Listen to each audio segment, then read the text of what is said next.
Beautiful black people. Hope that all is well in your world. And this day was a very, very good day for you and all of your wonderful, wonderful black loved ones. Beautiful black people. There is a myth, MYTH, of individualism. There is a myth regarding black folks. Slavery, subjugation, dehumanization, and institutionalized oppression of black folks are not the stuff of which strong communal foundations are built. Our ancestors was stripped of that, and so were we. Unlike other ethnic groups, black folks can only draw on what our American path has taught us, and racist white folks drove, created,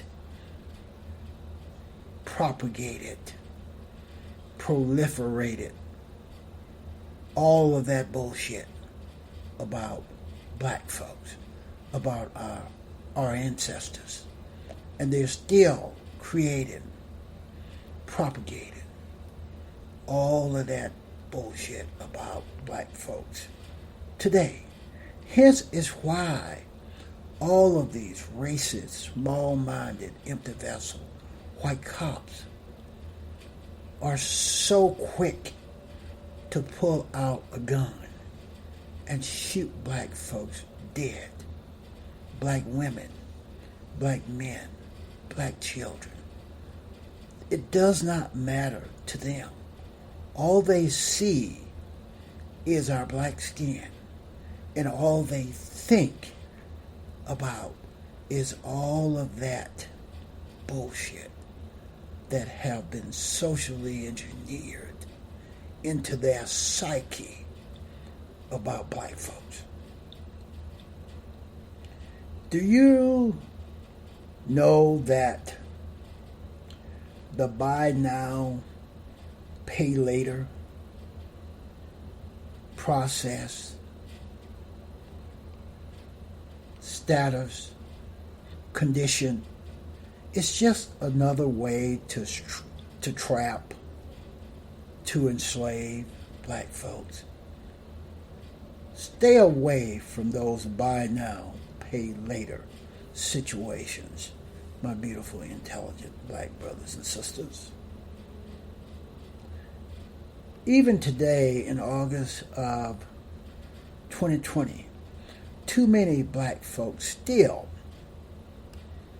define their own self-worth through their material possessions. Too many black folks still define their own self-worth through their material possessions. That kind of conditioning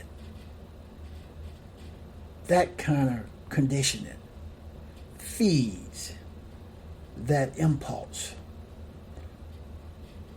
also affects business relationships. Many of us black folks take pride in having our own thing, doing it our way, no matter how we struggle. It offsets societal forces that remind us of our powerlessness. If we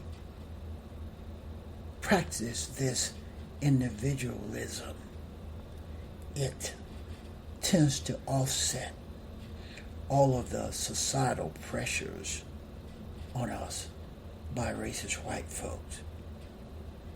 And we forget about our powerlessness. The media, the white-controlled racist mass media, constantly preaches the sermon of rugged individualism, while white folks, they preach that individualism bullshit to black folks, while white folks and other races merge their finances, their property, their thoughts, their plans, their successes, etc., etc. They will merge their possessions. They will form organizations. They will form affiliations. And they will develop a cadre to control the economic systems that benefit them the most. That is the story of Asian folks, of Middle Eastern folks, of Indian folks, of Irish folks, of all of those other folks that came to this plantation called America. 50 years ago, owners of black-owned advertising agencies came together to form an association like white-owned firms do every day. This association would make black folks stronger and more competitive, would make black businesses stronger and more competitive. By the way, 2 major black banks just recently merged, and now their assets will be more than $1 billion. And this merger will create a monopoly in the black banking arena. And this merger will be the main player in that business arena regarding black-owned and black-operated banks.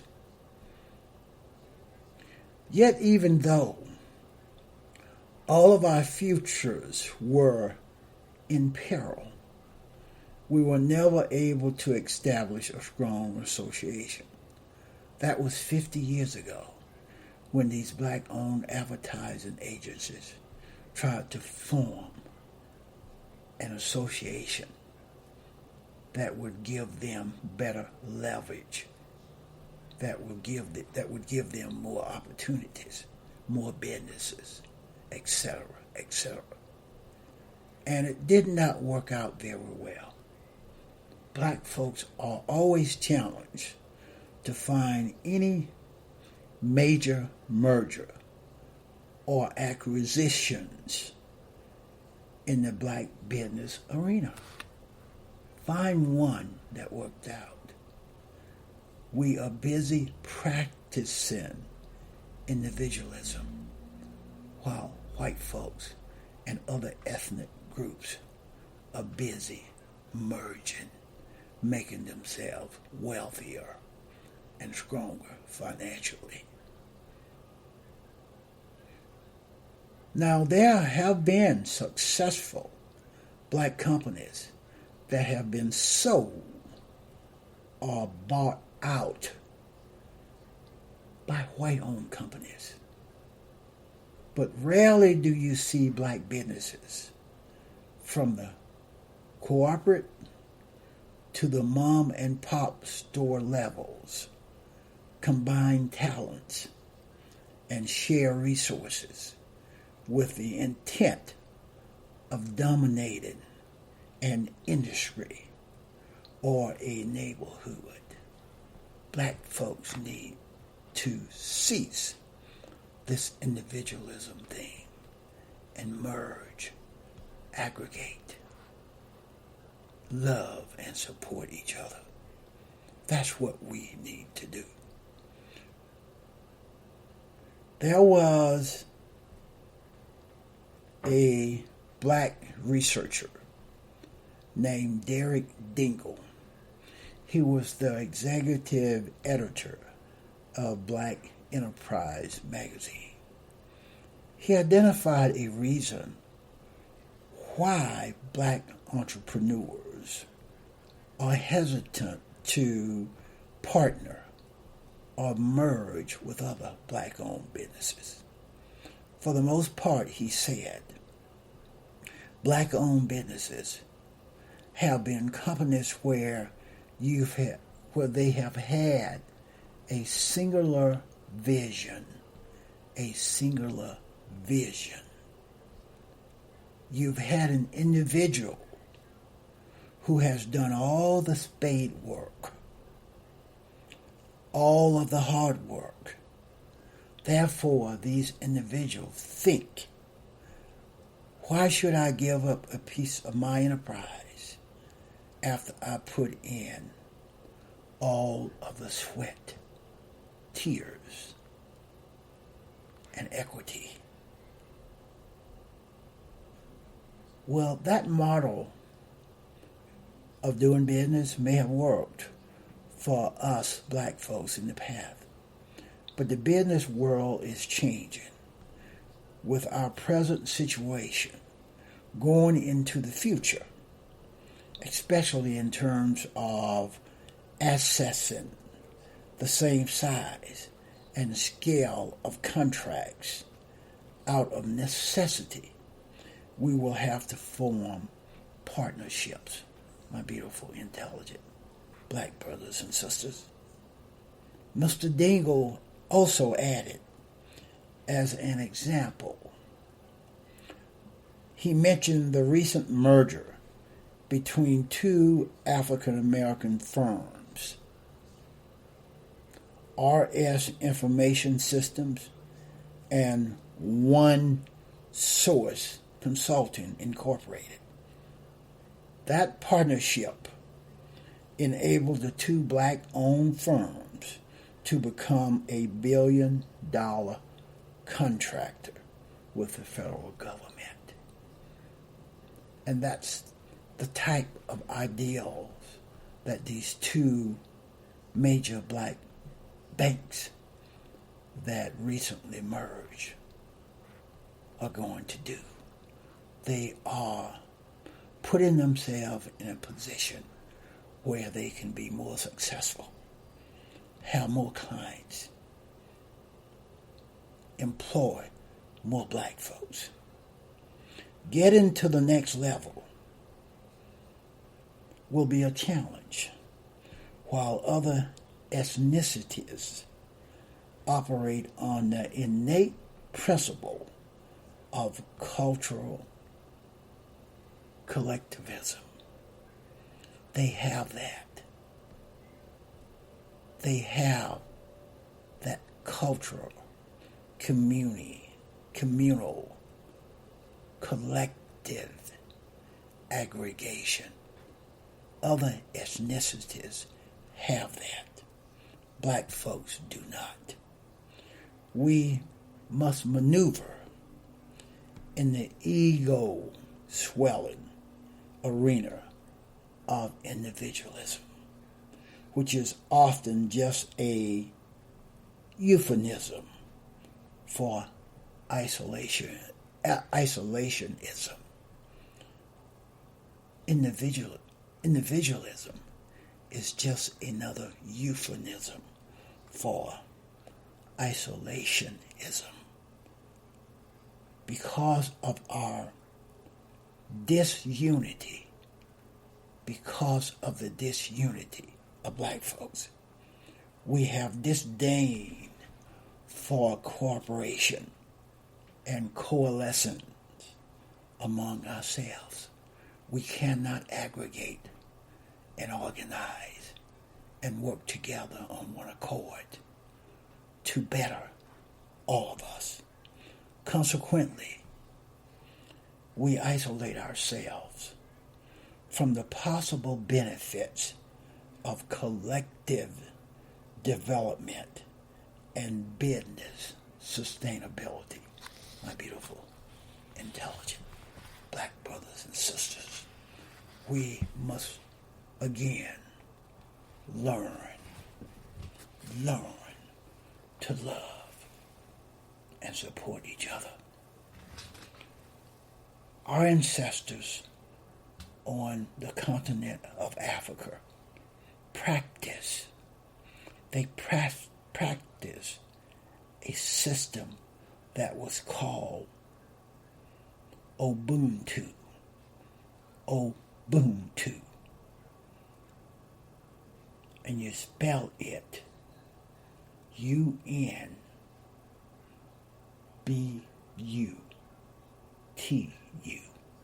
and it is pronounced Ubuntu.